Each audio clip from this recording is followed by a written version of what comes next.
pakatok sa uto padayon ta sa tuang panaguban, padayon sa paglanog-lanog kanato karong mga taknaa ug padayon sa pagpahinsog sa tuang kalawasan hato kanato sa Jesser Marketing ang tigamawg tigapod mga kabisyo my love so sweet sa ato mga produkto diri sa Calabo Plus Food Supplement. O alas 12:14 na kining oras gato kanato sa Jesser Marketing ang tigamawg tigapod sa Calabo Plus Liniment Oil para sa panakit sa kalawasan, ulo, tiyan, likod ug lutahan muwagtang sa panuhot, suhot, katol-katol sa panit, tinakan sa mananap ug kagid-kagid, arthritis, rayuma, sakit sa tiyan, ulo ug ngipon. Mupatay sa kuto ug lusa, mupakgang sa lamok nga dili makapaak, muayo sa mga samad-samad tungod sa diabetes, alang sa mga nagpingot ang ilong tungod sa sipon ug alang sa mga kabuhion o dagaton, gamiti sa Calabo Plus Premium Rub aron ma-relax ang pamina ug haplase sa pinakamaayo nga Calabo Plus Liniment Oil ang kahibulungang haplas. Sa pagkaligo isabon ang Calabo Plus Herbal Soap kagid-kagid og pilas wagtang sa medicinal soap nga Calabo Plus Herbal Soap. For more information contact Mr. Calabo Jesse Castro Serenobes sa 093097360009. Padayon ta sa tuang panaguban, padayon sa tuang paglanog-lanog ug pabati mo kanato diha. Kumusta ning uban kanato karon nga nag pahimsog gihapon sa ilang kalawasan? Gani kung bati gihapon ta ha ug ayaw mo kaluya-luya diha kay bawal magluya-luya karon mga panahon niya. Ilabi niya nga daghan kay tag mga glaston, daghan kay tag mga angay nga pagabayaran. O magunsa na lang man lang si ang imuha minyahay, no? Siya mo'y magbago kung magkuan ka diha, magdaot ka diha, no? Di ba? So dapat imuhagin batukan ang mga sakit. Batukan guni mo ang luya-luya. Aptik yun, matag sayo. Ligo, exercise, anya ra, mura na ipakondisyon, inom kape. Di ba? Di aptik ika og matak ikas tanan. Di ba? Og kumumata manggani ka, dapat kining mag-inom ka og kuana. Tingnan to ang isog kay nga kape. Lami pa jud kay tanan kay tungod doon na ni siya herbal. Calabo Plus Herbal Coffee Original o Calabo Plus Gold Herbal Coffee with Maca. Kung adi ka mga pilihan kape nga healthy, bisan diabetic, pwede kayo. Kaya ang papatamis niya doon na stevia extract, rich in antioxidant, rich in fiber, so ang pagpabawas, sure nga daily, adlaw-adlaw, dili-dili. Calabo Plus Gold Herbal Coffee with Maca, makabusog, makapaboost sa energy, makapaaptik sa pinuti ni pare. Ginama sa Jesser Marketing. Available sa Paz Pharmacy, Alturas Mall, Genelix Pharmacy ug sa tanang butika sa inyong lugar. Sige, padayon ta may kling. Og padayon gyud mga kabisyo, nining programang Tutok Pakatok sa Udto, live ta ninyo sa ato ang Facebook page DJ Mike Ling, Facebook page, and sa Katok Confession nga Facebook page. Likewise pudusab diri sa ato ang Facebook page sa Calabo Plus Herbal Products. Okay, Jesser Marketing. Pwede mong mag-message diya, mag-order ha. Pwede mong palit diya kanato sa unsay produkto diri sa Calabo ang gusto ninyong paliton. Okay, so message lang mo diha mga kabisyo or kontak lang ilahang contact number 0930-973-6009. Padayon ta sa atuang programa aniana ang atuang Katok Confession katong mga gusto mag-share sa ilahang mga kaagi sa pagigugma ng unsay ilahang gustong i-share nga mga confession. Pwede niyo ni siyang padadaan mga kabisyo my love so sweet. Okay, para ato ang mabasa ng inyong mga mulo diha, no?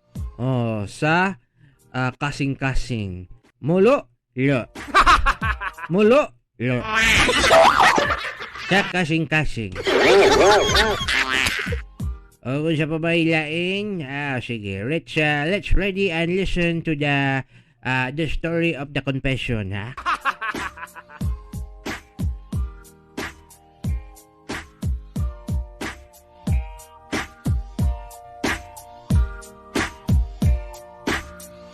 Pokpok, malandi, adik, patapon.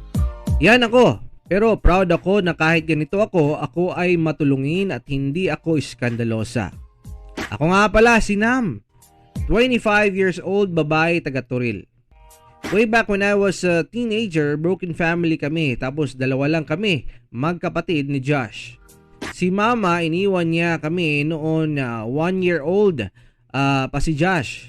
Noon sumama si mama sa ibang lalaki.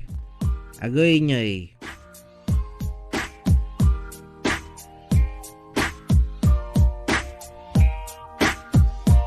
Tapos si Papa lang ang bumubuhay sa amin. 13 years old ako, namatay si Papa sa sakit niya na diabetes. At dito nagsimula ang storya ko. Kinuha kami ng tiya namin, kapatid ni Papa, para makapag-aral. At ang sabi niya, pero kabaliktaran ng lahat. Nagstay na mi sa akong ante dito sa yahang balay. Gibuhat ko niya katabang, gimaltrato. Wala ako kaskwela. Tapos si Josh ato, 11 years old, wala pud siya kaskwela. Kanang court sa trail nga tennis court, diha mi pirmi. Akong igsuon nga si Josh, pulot boy. Makakwarta siya 200, kwao na sa akong auntie. Kay palit daw bugas. Pagka 15 years old na ako, nilayas ko sa balay, nagtrabaho ko. Kinawat nga edad rap para pod na ako'y pangsuporta sa akong pagskwela nga Sunday school. Napabarkada o gatuon akong inom sa edad nga 16 anyos. Anya maginya magsugod nga manginganya gyud kanyang inyom-inyom. Ha? Okay na siya kaysa magsugod ka 40 nya kaping. Ang tawagan na lulubaba kay late bloomer. Oh. Ganyan, late bloomer. Dagan akong nakaila kay maskin asar ako matug. Antod sa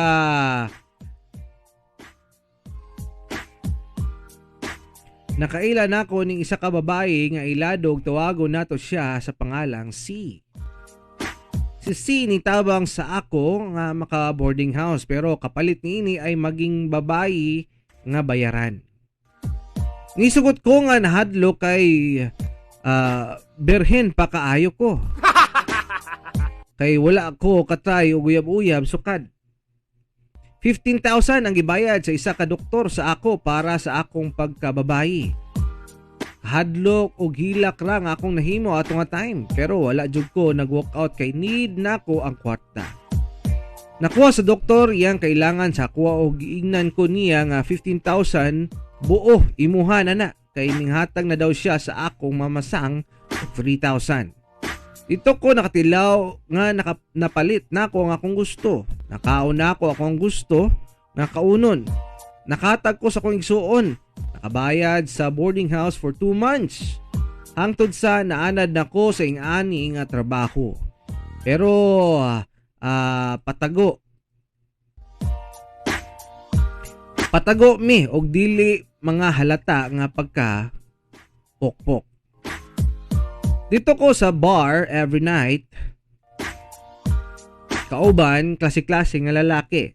Nakatry ko use og drugs kay akong laki mo to'y tirada. Siyang kinabuhi. Nitilaw ko tungod sa kahadlo kay tupad niya iyang baril. Isayaw pa ko sa iyang atubangan while gadikdik siya og shabu. High, as in super high kaayo ko. Way tulugay, habi na ko mamatay na ko kay 2 days kong way kaon-kaon. Human ko niyang gibiyaan sa in. Hantod sa 19 ako mo Japon akong trabaho. Pok-pok. Pero that time, nagtrabaho na ko ana sa isa ka mall as cashier. At least na kay regular job. Aside sa mong part-time job. Pero di Japon sapat akong sahod kay bayad ko sa boarding house, hatag pa ko sa akong auntie kay sige pangayo, tapos that time wala na mi punta kay sa akong igsuon na lalaki nga nilayas po daw siya sa balay. Kaya di na daw niya kaya ang ginahimo sa akong auntie. Ingon na mga silingan sa akong auntie. Ipangita na ako siya pero wala na ko nakita nga ako ang manghod. Hangtod sa nakabalita na lang ko sa isa ka barkada sa akong igsuon nga akong manghod daw nag-adik-adik na. Nahimo pang kawatan sa mga motor nga single. Tapos ibaligya nila. Sakit sa akong buot ngayong ani ang among sitwasyon. Kaming magsuon nga walay pangarap sa kinabuhi sa edad nga 22 na buntisan ko sa akong uyab. Isa ka tuig na mi niya og blind siya sa ako ang pass. Pero tong nakabalo na siya tanan kay nisulti sa iya ha. Iya na dayon kong gibiyaan og niingon nga dili daw niya anak ang akong gidala. Ay ta. Anya ginya matapos ang lahat. Mangganyi ka kay wa ka kabayad sa ako ha. Libre kanyang imo. Pinlan ba ko nimo kwan? Nyantat nimo. Nagpadayon ko sa akong kinabuhi, padayon gyapon ko as pokpok. Samtang gamay pa akong tiyan kay ipon na akong akong kita para sa future na unsay mahitabo sa akog sa bata at least na ako'y ipon. Pagka 2 months na sa bata sa akong tiyan, nahulog ko sa hagdanan. Nagpaubigay ni dayon ko kay nagdugo ko. Dito na ako naibala na akong anak, hinay o kapit. Maling gawi lang na ako, pwede siyang mawala. Gihatagan ko sa doktor og pampakapit. I-maintenance daw nako hangtod sa hapit na mogawa si baby. Ana si Doc, pagka 8 months akong tiyan, gikontak sa akong barkada, akong igsuon kay akong igsuon daw na sa court na dunggaban sa nawong. Dali-dali kog adto maskin dako kaya akong tiyan, maskin 4 AM na to sa buntag. Ipadressing sa namong iyang nawong kay iyang unod nga tagak na tungod sa dako kaayo ang gisi. Iyang sanina na puno na nagdugo. Wala pa dyan nitabang dayon sa gisi o wala nitabang dayon sa amo. Antod sa naay mga taga 911 gipasakay mi sa ilang sakinan atod sa ospital sa SPMC.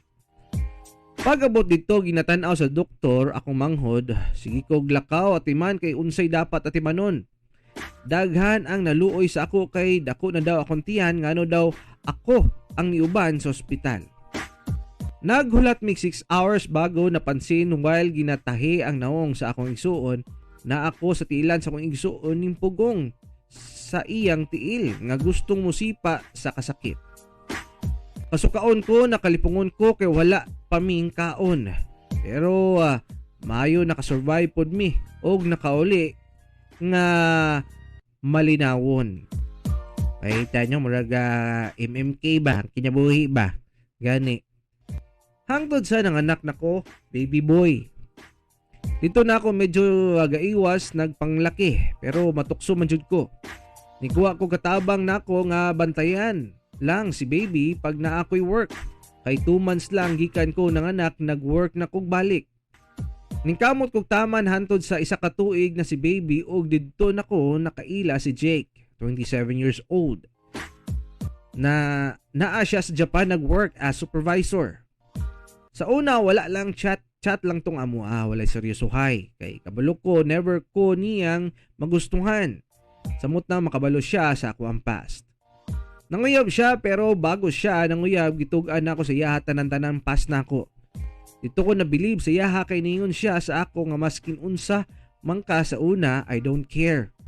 Respetuhon pa rin kita at mamahalin. Sa sugod lagi na siya kay naman na siya pa sa imo, ha? Di nagbago ang pagtingin ko sa iyo. Sa mga nalaman ko lalo akong napush na huwag kang iwan kasi need mo ang taong tunay na magmamahal sa iyo. Na handa kang tanggapin ng buo kayo ng anak mo. Kaya kitang pakasalan anytime kung andyan lang ako sa Pinas. Pero isa lang gusto kong mangyari sa ngayon. Huwag mo nang babalikan nakaraan mo. Ako nang bahala sa iyo at ni baby. If need mo ng money, sobrang mahal na mahal kita. Ngayon lang ako umibig ng ganito, ayaw kong mawala ka sa buhay ko. Moto yang ingon lulubaba. Oh, may ganyan kanya mubat na yung mga nganyang klaseng tao, no? Depende na gitod. Sa gisulti ni Jake, natameme kog nihila kog taman while ga video call na ako siya. Karon ako kitag lalaki sama niya ngayong ana. Promise nga maskin kabalon na siya tanan sa ako ginarespeto japon ko niya. Giundang na nako ang pagiging pokpok kay gituman ni Jake iyang giingon nga tabangan ko niya Gina-monitor mi niya ni baby every hour para makasigurado siya na okay lang mi. Tignan pa ko niya na dili siya katuo nga ing ato nga ako ang pas tungod disente kayo kog nungong. Tapos gwapa. Oo, gwapa ko nga walay utok. Always na kong gina-down akong kagalingon pero dili gusto si Jake na gina-down na ako, akong self. Buhaton daw niya ang tanan para respetuon ko sa uban. After 1.5 years, muli ay na si Jake gikan sa Japan. Gipasundo ko niya kauban ng iyang pamilya, si baby, gipabantay sa nako. Awkward kaayo sa tanan sa tinuod lang. Nagpa-ka-FC ko sa iyang side pero ulaw jud. After 1 hour na pagulat sa gawa sa airport, nakita na nako si Jake. Nilakaw paduol sa amog kalitrang ni Hunong. Nitulo ang iyahang luha og nimpaspas og lakaw padulong nako. Gihag ko niya taman og gikisan sa lips. Anya gyud, ayaw gyud to pag dugay-dugay kay medyo dugay-dugay gyud panahon. Tigang gitanik taman gyud ha.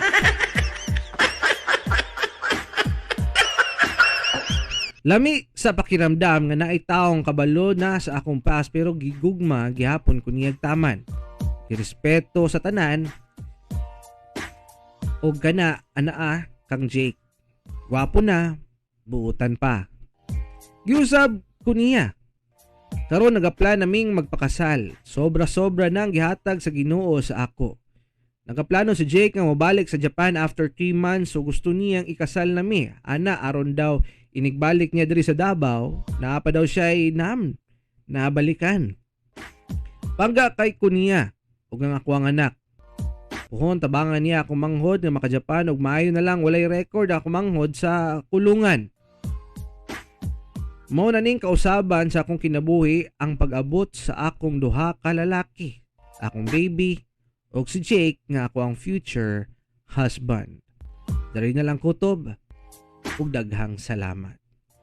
Mao katuyang kaagi mga kabisyo, my love, so sweet, medyo taas-taas but very interesting gayo no. Bisan sa mga aning klaseng mga pagsulay sa kinabuhi. No, di lang kita mawadag pag-asa. Laban Japan lang gituod ta, Lolo Baba.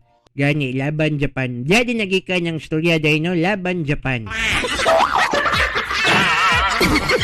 Karon pag ko nasayod nga diha din na siya gikan gituod. Gani, no? Ala sige, padayon ta sa tuwang panyaguban. Labaw na, pudusab Lolo Baba, no? Sa pagpahimsog sa kalawasan. Sumunang magtumar o Kalabo Plus Herbal Capsule kay dako kayo tabang ning tuang produkto sa mga sakit.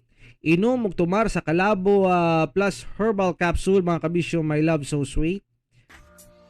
With mangosteen apan mas epektibo ug mas maayo kini nimong ipares o pag-inom 3 times a day. Ipares lamang ang Kalabo Plus Herbal Capsule with garlic o Kalabo Capsule with mangosteen o wala kaya ngay kabalaka. Kay purong herbal kini dili makadawat aprobado sa FDA ug halal certified. May bawaan nga Kalabo leaves o oregano leaves makatabang kini sa pag-reduce the risk of atherosclerosis, heart attacks o sa strokes. Makatabang usab kini sa pag-energize o rejuvenate sa body. Beneficial in detoxifying body, aids in digestion, boost immune system, aids in speeding up metabolism. O makatabang usab sa pagprotekta against bacteria that can affect skin and gut mga kabisyo, my love, so sweet, no? So mo kana siya ang kahimtang karon.